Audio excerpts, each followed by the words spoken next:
دورہ قرآن سلسلے کا آج چھٹا الحمدللہ پارہ ہے۔ اعوذ باللہ من الشیطان الرجیم، بسم اللہ الرحمن الرحیم۔ رب اشرح لی صدری ویسر لی امری واحلل عقدۃ من لسانی یفقہوا قولی، ربی زدنی علما، اللہم فقہنی فی الدین، آمین ثم آمین۔ چھٹا پارہ سورہ نساء۔ لا يحب اللہ الجہر بالسوء من القول الا من ظلم وکان اللہ سمیعا علیما۔ اللہ تعالیٰ یہ بات پسند نہیں کرتا کہ کوئی شخص دوسرے کے متعلق اونچی آواز میں اونچا اعلانیہ بری بات کرے، الا یہ کہ اس پر ظلم ہوا ہو، اور اللہ سب کچھ سننے والا اور جاننے والا ہے۔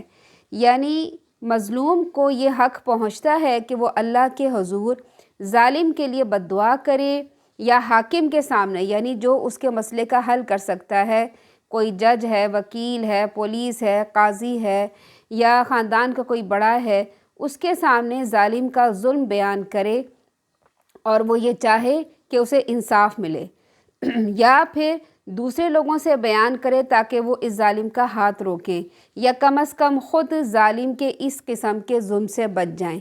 یعنی اگر کوئی ظالم انسان ہے تو اس کو اس کے ظلم سے بچانے کے لیے باقی لوگوں کو بتا سکتا ہے کہ فلاں آدمی ظالم ہے یا یہ ظلم کرتا ہے، تو اس سے بچ جاؤ، یا پھر اپنے حاکم کے سامنے، قاضی کے سامنے، جج کے سامنے جا کر بیان کیا جا سکتا ہے کہ فلاں نے ظلم کیا ہے اور وہ انصاف چاہتا ہے۔ مثلاً اگر کسی نے کسی کو گالی دی ہے تو وہ بھی ویسے ہی گالی دے دے، مگر زیادتی نہ کرے۔ اور ظالم کوئی بھی ہو سکتا ہے، خواہ وہ مسلم ہو یا منافق ہو، یہودی ہو یا کافر ہو۔ مظلوم کے علاوہ کسی کو یہ حق نہیں ہے کہ کسی دوسرے کی بری بات لوگوں سے بیان کرتا پھرے۔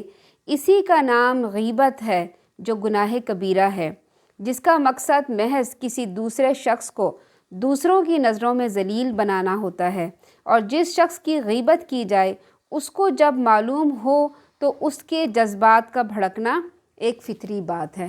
آج کل ہمارے ہاں سوشل میڈیا پہ بہت زیادہ یہ بات ہوتی ہے کہ اگر کسی کی برائی مل جائے، ایک تو ملتی نہیں ہے، ڈھونڈی جاتی ہے لوگوں کی برائی، کہ فلاں کے شخص کی برائی نکالو، اس کی ڈھونڈو۔ جب وہ مل جاتی ہے تو پھر ہر کوئی جو ہے اس کے متعلق بات کرنا شروع کر دیتا ہے، اس کو اچھالنا شروع کر دیتا ہے، چاہے فیس بک ہو، چاہے یوٹیوب ہو، ہر جگہ مطلب لوگ جو ہے وہ کہنا چاہتے ہیں اس کے بارے میں، اور اپنا نقطہ نظر پیش کرتے ہیں، اور اس کو برا بنا بنا کر پیش کیا جاتا ہے۔ ہوتا یہ ہے کہ وہ انسان اتنا برا نہ ہو، یا اگر اس نے برائی کی بھی ہو تو ہو سکتا ہے اس نے اللہ تعالیٰ سے توبہ کر لی ہو، اور اگر نہ بھی توبہ کی ہو تو جس کے ساتھ ظلم ہوا ہے وہ قاضی کے پاس جائے یا اس متعلقہ شخص کے پاس جائے اور اس سے انصاف لے۔ مگر یہ بات طریقہ بالکل غلط ہے کہ ہر شخص اس کے بارے میں اس کی برائی اچھال کر بیان کرنی شروع کر دے، اور اس طرح سے کیا ہوتا ہے، معاشرے میں فساد پھیلتا ہے، اس شخص کے خلاف نفرتیں پھیلتی ہیں، اور وہ شخص جس کے متعلق بات کی جاتی ہے، بعض اوقات آپ لوگوں نے دیکھا ہوگا کہ ایسے لوگ خودکشی بھی کر لیتے ہیں، کیونکہ ان کو اتنا زیادہ ذلیل کیا جاتا ہے۔ تو اللہ تعالیٰ یہ پسند نہیں کرتا کہ کوئی شخص کسی دوسرے کے متعلق اونچی بات کرے، بری بات کرے، اعلانیہ، یعنی کسی کی کوئی برائی دیکھ لی ہے اور لوگوں سے بیان کرنا شروع کر دے۔ اللہ تعالیٰ فرماتا ہے اگر تم کوئی بھلائی اعلانیہ کرو، یعنی بتا کے کرو، سب کو پتہ ہو کہ تم بھلائی کا کام کر رہے ہو، یا خفیہ کرو، یا کسی کا قصور معاف کر دو، تو اللہ تعالیٰ خود بھی معاف کرنے والا ہے اور ہر بات پہ قادر ہے۔ جو لوگ اللہ اور اس کے رسولوں کا انکار کرتے ہیں اور چاہتے ہیں کہ اللہ اور اس کے رسولوں کے درمیان فرق کر دیں، اور کہتے ہیں کہ ہم فلاں رسول پر تو ایمان لاتے ہیں اور فلاں کا انکار کرتے ہیں، اور یہ چاہتے ہیں کہ کفر اور ایمان کے درمیان ایک تیسری راہ اختیار کریں، ایسے ہی لوگ پکے کافر ہیں۔ یعنی تمام رسولوں پر ایمان نہیں لاتے اور پھر ان کے درمیان میں فرق کرتے ہیں۔ اللہ تعالیٰ فرماتے ہیں آگے، اولئک ھم الکافرون حقا، ایسے ہی لوگ پکے کافر ہیں، اور ہم نے کافروں کے لیے رسوا کن عذاب تیار کر رکھا ہے۔ رسوا کیا ہوتا ہے؟ رسوائی کرنا، کسی کی بے عزتی کرنا۔ اب آپ دیکھتے ہیں قرآن میں طرح طرح کے عذاب بیان کیے گئے ہیں۔ یہاں پہ وَأَعْتَدْنَا لِلْكَافِرِينَ عَذَابًا مُهِينًا،